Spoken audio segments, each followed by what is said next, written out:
Olá, meus guerreiros, tudo bem? Nós aqui de novo.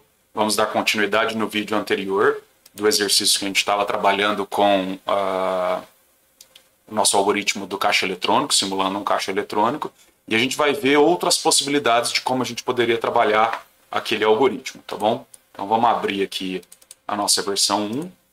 Lembrando, a nossa ideia aqui é a gente pedir para o usuário um determinado valor que ele quer sacar. A gente não está preocupado se o caixa eletrônico possui o valor, a quantidade de notas necessárias. A gente não está preocupado em saber se o usuário possui um saldo ainda, ok? E a gente só quer determinar que ele tem que digitar um valor entre 0 e R$ 2.000 e a gente precisa fornecer a quantidade de notas de cada uma a gente tem que fornecer a quantidade de notas para prover aquele valor que o usuário está querendo sacar.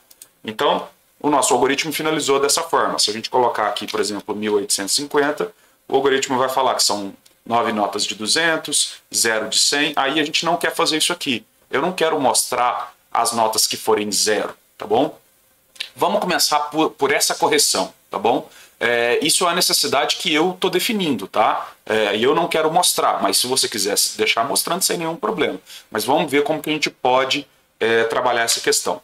Antes disso, deixa eu abrir aqui a nossa lousa virtual, só para a gente entender como que ficou estruturado o nosso algoritmo aqui, porque a gente está com uma estrutura de decisão dentro de outra estrutura de decisão. Isso é perfeitamente normal, tá? Isso é natural, tá? Mas talvez, como é um dos primeiros exercícios que a gente fez com essa implementação, pode ser que fique um pouco estranho, tá? Então, o que a gente tem aqui?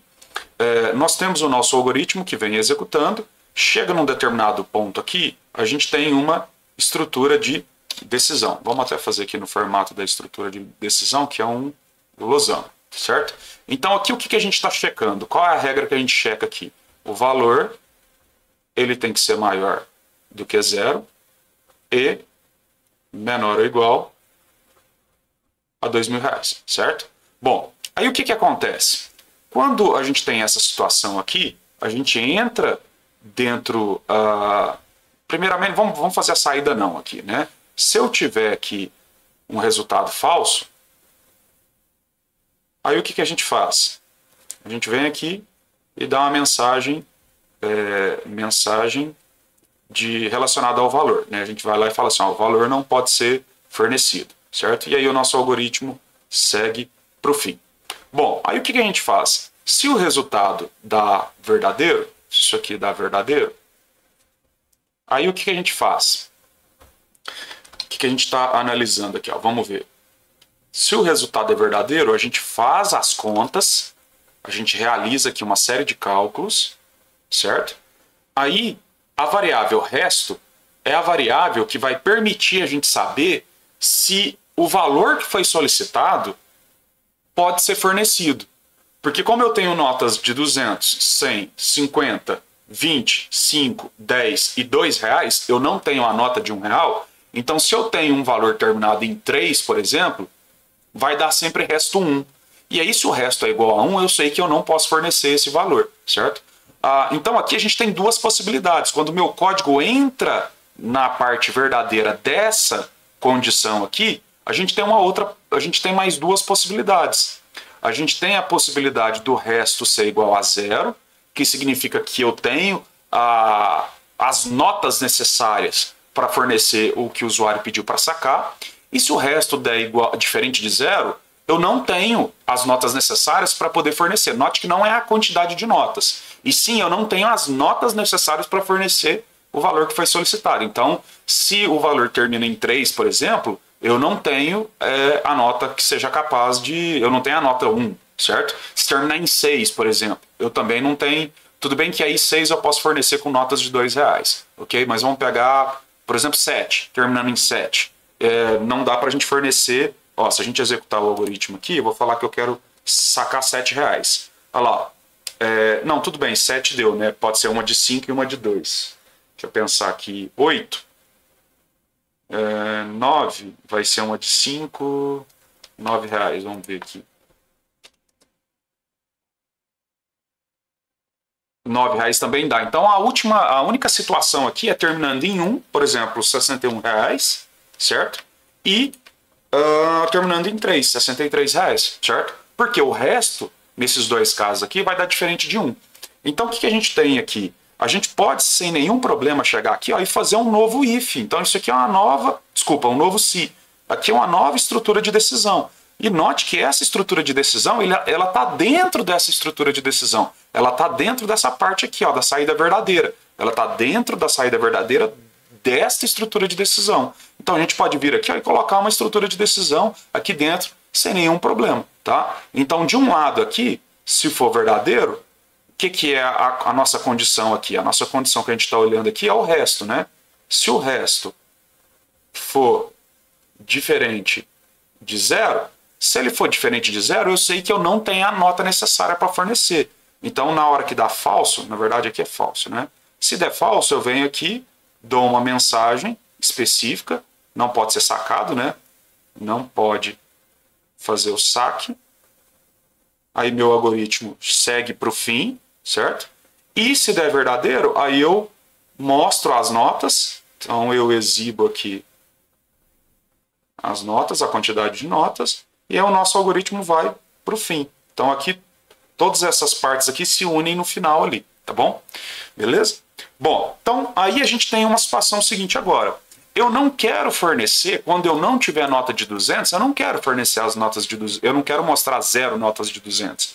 Quando eu não tiver notas de 100, eu não quero mostrar, ou seja, o valor que foi solicitado para fornecer esse saque, eu não vou usar, por exemplo, notas de 100 ou de 10 ou de 20, eu não quero, então, mostrar a mensagem, notas de 100 igual a 0, certo?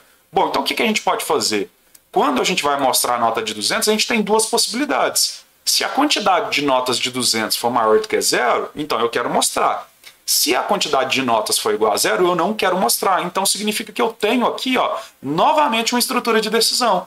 Então eu tenho uma estrutura de decisão para esse caso, uma outra para esse caso, uma outra para esse caso. Então eu tenho várias estruturas de decisão aqui, para a gente avaliar, tá bom?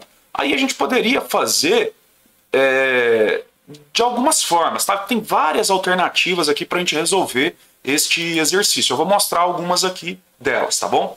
Então a primeira é o seguinte, bom, se eu não tenho quantidade de notas de 200 para mostrar, então eu não quero exibir, então eu vou usar um if aqui, vou usar uma estrutura se dentro desse senão. Então a gente vai ter algo aqui, dentro desse quadradão aqui, dentro desse quadrado aqui, na verdade a gente não quer simplesmente chegar agora e mostrar as notas. Eu tenho que avaliar para saber quais notas é maior do que 0 para mim exibir. Então aqui vai aparecer novamente, eu vou ter aqui novamente uma estrutura de decisão. Na verdade eu vou ter várias estruturas de decisão em sequência. Aqui eu vou ter uma estrutura de decisão, aí eu sigo, tenho outra estrutura de decisão, eu sigo, outra estrutura de decisão, certo? Eu vou ter uma estrutura de decisão para cada uma das notas. Para a nota de 200, para a nota de 100, para a nota de 50, para a nota de 20, para a nota de 10. Ou seja, se eu tiver notas de 200, eu mostro. Se eu não tiver, eu não mostro. Então a gente vai ter algo desse tipo. Aqui dentro, eu vou ter o quê? Um se. Se o quê? Se a quantidade de notas de 200 for maior do que 0, aí então eu quero fazer o quê? Eu quero mostrar essa mensagem. E se a quantidade de notas de 200 não for maior do que 0? Eu quero fazer algo específico quando eu não tiver? Não. Simplesmente eu não quero mostrar. Então eu só mostro se eu tiver a quantidade de notas. Se eu não tiver, eu não mostro. Tá bom? Vamos só ver aqui, aqui agora. Faltou abrir chaves aqui. Então, eu posso vir aqui, e fazer isso aqui, Se. Aí eu vou fazer um outro se agora, porque esse se não tem nada a ver com esse de cima, então não vou fazer um else if, porque lembra que se eu fizer um else if aqui, um senão se, eu só vou executar a outra condição, a próxima condição, que seria a condição de eu olhar as notas de 100, se a quantidade de notas de 100 for maior do que 0, então eu faço isso aqui, certo? Aí eu faço isso aqui. Bom, eu não posso fazer com senão se, por quê? Porque eu só vou para essa condição aqui, eu só vou analisar essa condição quando essa aqui de cima der falso.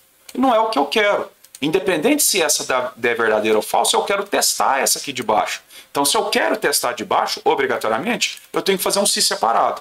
Então, aí eu vou ter assim, ó, um se totalmente separado, tá? Então, eu vou ter uma para a nota de 100, eu vou ter um outro se aqui, ó, um se para notas de 50, beleza? Então, eu vou ter um se aqui, ó, e aí lembra da gente fazer as indentações, para as indentações ajudar a gente não se perder no nosso código. Tá, então, eu vou abrir uma aqui e vou terminar aqui. E aqui, ó, nessa situação, eu vou terminar aqui e depois eu mostro aqui uma situação que vem na minha cabeça agora. Vamos terminar aqui, ó. Se for maior do que zero,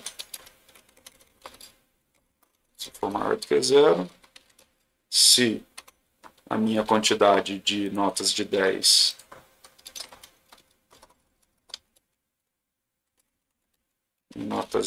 for maior do que zero, aí então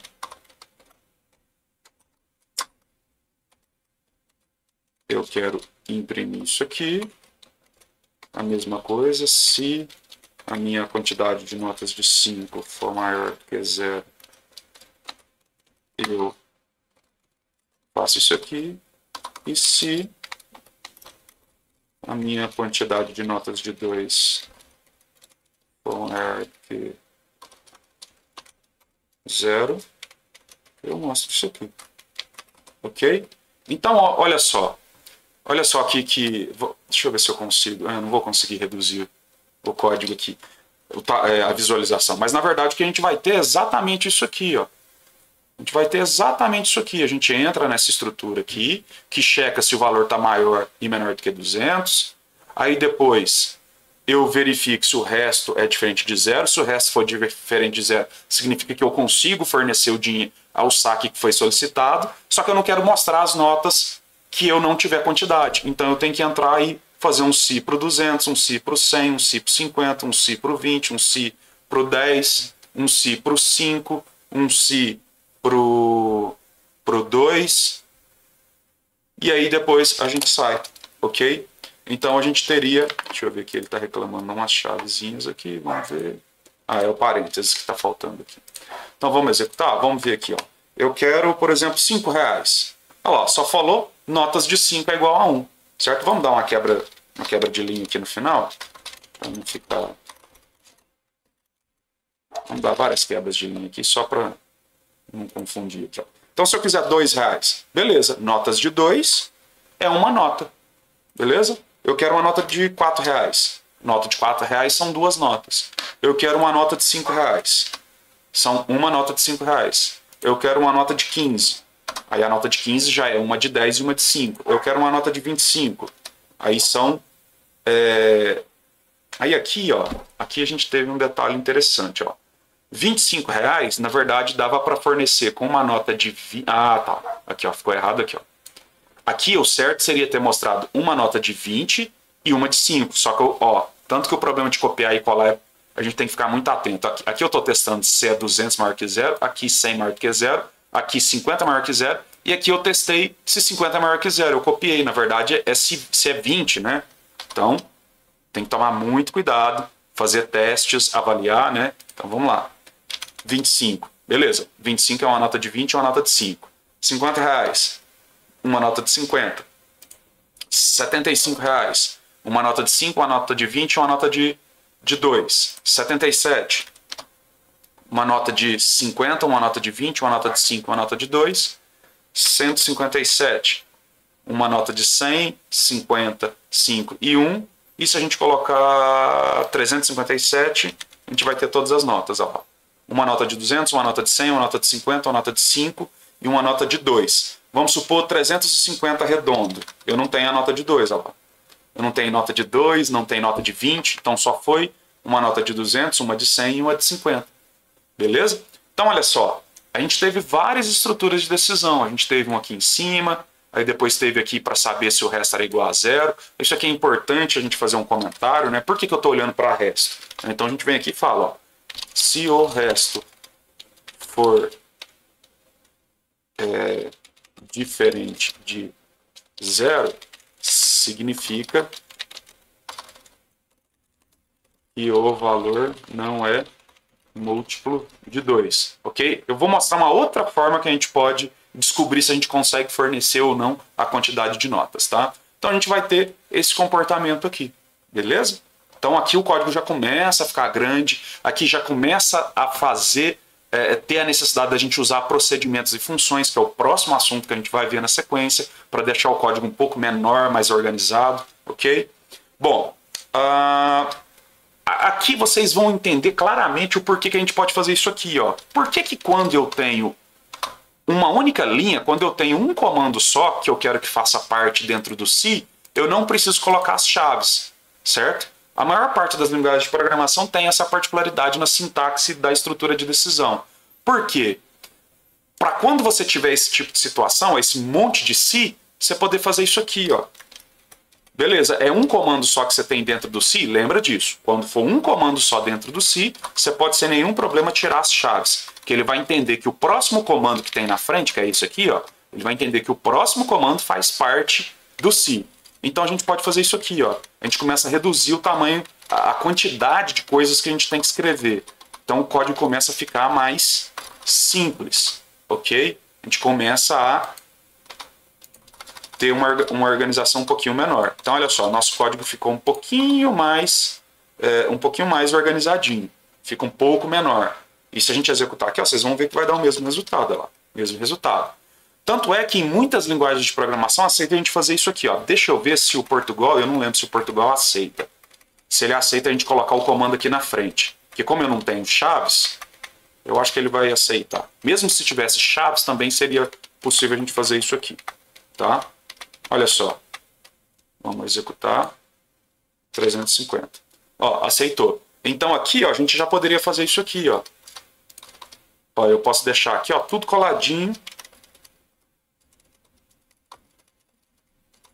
Poderia deixar assim. Então, o fato quando a gente tem um único comando aqui, ó, quando é um comando só, tá? Se for dois comandos, aí não tem jeito, aí a gente tem que usar chaves. Aí a gente poderia fazer isso aqui, ó. Se eu precisasse usar chaves, eu poderia colocar chaves abrindo aqui e as chaves fechando aqui, tá? Poderia fazer dessa forma assim também. Então, isso tudo é para fazer com que a gente tenha o código um pouquinho mais organizado, um pouquinho menor, porque se ele fica muito comprido, fica difícil da gente entender o que está ali dentro, tá? Ó, muito cuidado com isso aqui, tá? Às vezes, sem querer, vocês clicam aqui no canto, aí parte do código some, aí vocês ficam achando estranho, né? Isso aqui é só para colapsar, a gente fala que é colapsar o código para ficar mais fácil da gente entender ali os blocos macro, de maneira macro, tá? Então só muito cuidado, né? Lembra que o seu código só vai ser totalmente exibido se a gente fizer aqui, se tudo tiver com um sinalzinho de menos aqui, tá? Não pode ter nenhum sinalzinho de mais. Seu código completo, né? Seu código só vai estar sendo visualizado de maneira completa se está tudo no formato de menos ali. Isso aqui só altera a visualização para você, não muda em nada na execução, tá? Então se a gente executar desse jeito, ó, R$350, vai funcionar do mesmo jeito, tá bom? Então, aqui eu acho que fica bastante claro por que a gente pode ter, né, essa questão aqui das chaves. Então, essas questões, por exemplo, igual aqui, ó, aqui a gente tem um comando só. Se tem um comando só, eu não preciso dessas chaves aqui, ó, eu poderia vir e tirar. Aí eu posso deixar dessa forma aqui, ó. Só que aqui eu não posso tirar chaves, porque, olha só, eu tenho mais de um comando dentro do senão. São vários Cs dentro desse senão, então eu não posso tirar. Eu posso tirar desse aqui? Posso, porque é um comando só. Esse comando aqui, o próximo comando, vai estar dentro do senão, certo? Beleza? Vamos executar para vocês verem, ó. 350. Olha lá, executou certinho. Aí você vai falar assim, Rogério, mas por que ele sabe que o escreva, a quebra de linha aqui, ó? Como é que ele sabe que esse escreva aqui não está dentro do senão? Porque a regra do senão sem chaves, a do se ou a do senão sem chaves, é pegar o próximo comando, é só um comando. Pegou o próximo comando, ele sabe que o próximo está dentro das chaves. Como esse aqui é o segundo comando depois do senão, então ele sabe que esse cara aqui está fora das chaves. Mesmo que você faça isso aqui, ó, eu posso até fazer a indentação desse jeito, ó. Posso até fazer a indentação desse jeito. Olha só, ele não vai imprimir ele não vai imprimir essa mensagem quando ele não entrar dentro do senão, certo? Deixa eu ver se eu falei certo. Acho que ficou confuso aqui, mas vamos ver para a gente entender. Se eu colocar R$1.500, olha lá, ele imprimiu esse ASDF. Por quê? Esse ASDF só vai ser é que nesse caso aqui ele vai ser impresso tanto dentro do senão ou fora do senão, né? Porque ele está fora. Deixa eu tentar pegar um comando aqui. Nesse caso aqui não vai ser um caso interessante, não. Eu queria mostrar para vocês ele só executando se ele tivesse ali dentro. Deixa eu pensar aqui. O caso que... O caso interessante é o seguinte, ó. Por que aqui mostra que ele não está imprimindo isso aqui?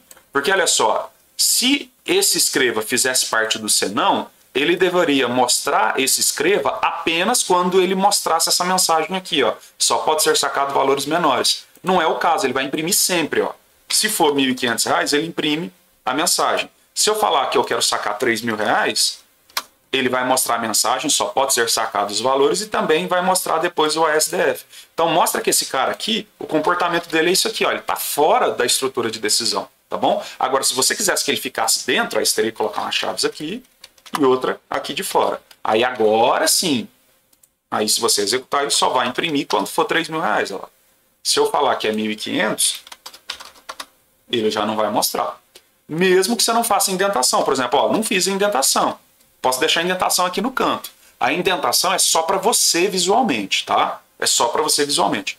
São poucas as linguagens de programação que a indentação muda o comportamento de execução do programa. No caso do Python, por exemplo, é uma linguagem que depende 100% da indentação. Se você errar a indentação, ele vai fazer, ele vai executar algo que você não queria, tá? Então, a gente só quer que ele faça a quebra dessa linha aqui.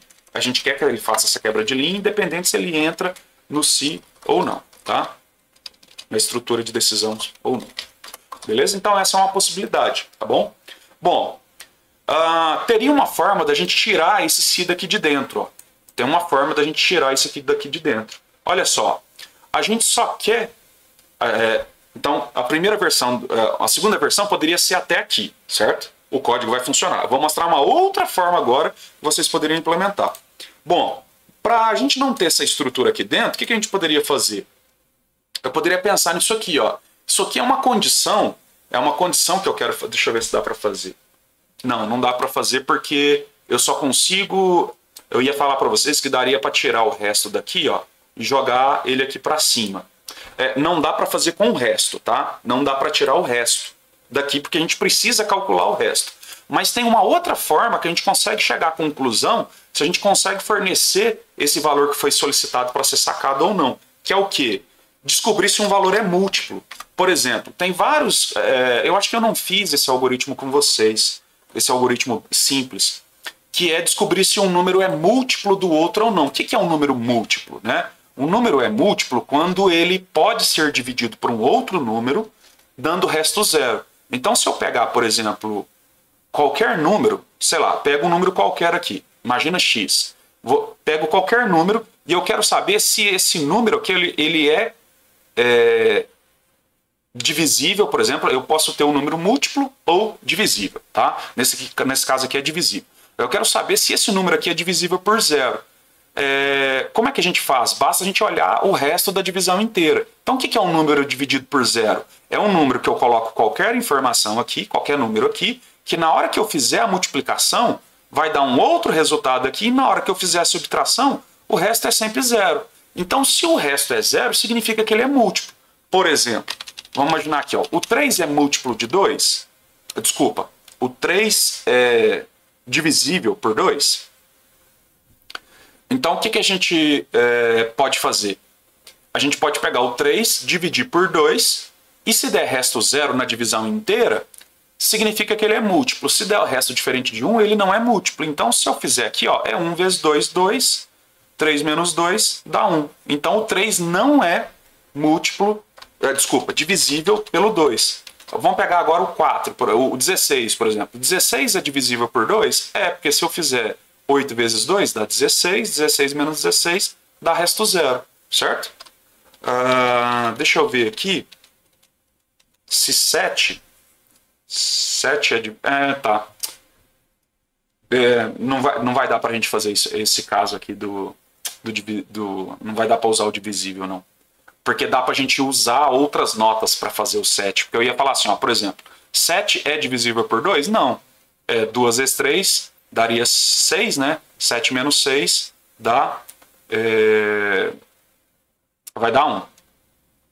Isso, vai dar 1. Só que no caso do 7, tem como a gente fornecer o 7, né? Porque eu posso juntar o 5 com o 2. Eu posso dar uma nota de 5 e uma nota de 2. Então eu ia falar para vocês que a gente poderia colocar aqui, ó, e o resto da divisão inteira, mas não vai furar o nosso raciocínio, porque tem como eu fornecer a nota de... Tem como a gente fornecer uma nota de 7 reais. Desculpa, tem como a gente fornecer 7 reais se a gente fornecer com uma nota de 5 e uma nota de 2. Então não dá. Mas a gente poderia fazer isso aqui, ó. Beleza. A gente dá para continuar trabalhando com o resto, só que a gente faz o seguinte. A gente pode tirar todos esses cálculos daqui de dentro. Ó, eu tiro todos os cálculos aqui de dentro, jogo os cálculos para fora. Então eu pensei nessa possibilidade agora, tá? Jogo todos os cálculos para fora, porque aí eu vou ter o resto, né? Eu já vou conseguir ter o resto. Então eu venho, faço todas as contas. E aí agora eu faço o seguinte, ó. Esse resto aqui agora eu trago para cá, ó. Que aí dá para fazer.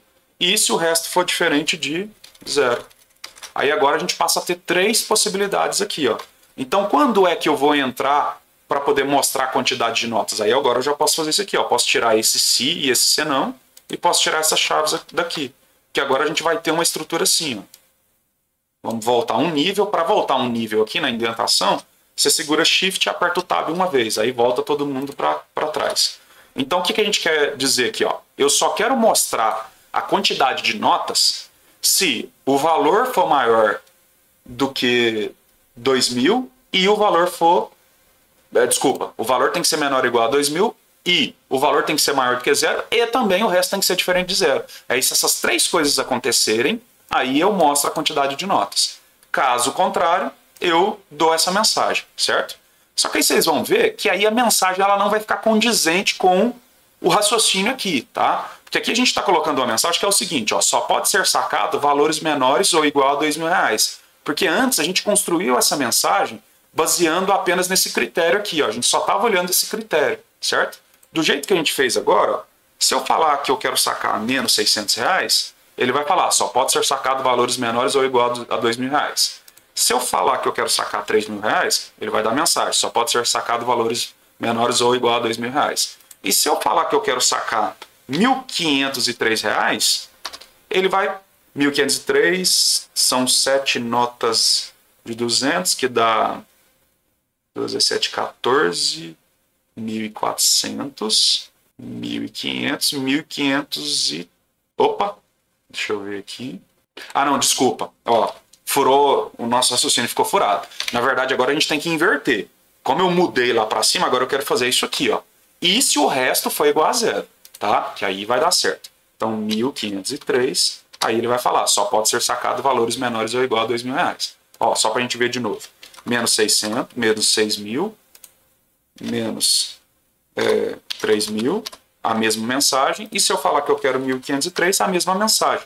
Então, essa mensagem agora não está fazendo mais sentido com uma das possibilidades, que é quando o resto é igual a 0, certo? Então, a gente deixou bem enxuta aqui a nossa estrutura, só que a nossa mensagem agora não está ficando condizente com cada um dos 3 casos que a gente tem ali. Opa, durante a edição, para que o vídeo não ficasse muito longo, eu cortei e o conteúdo continua no próximo vídeo.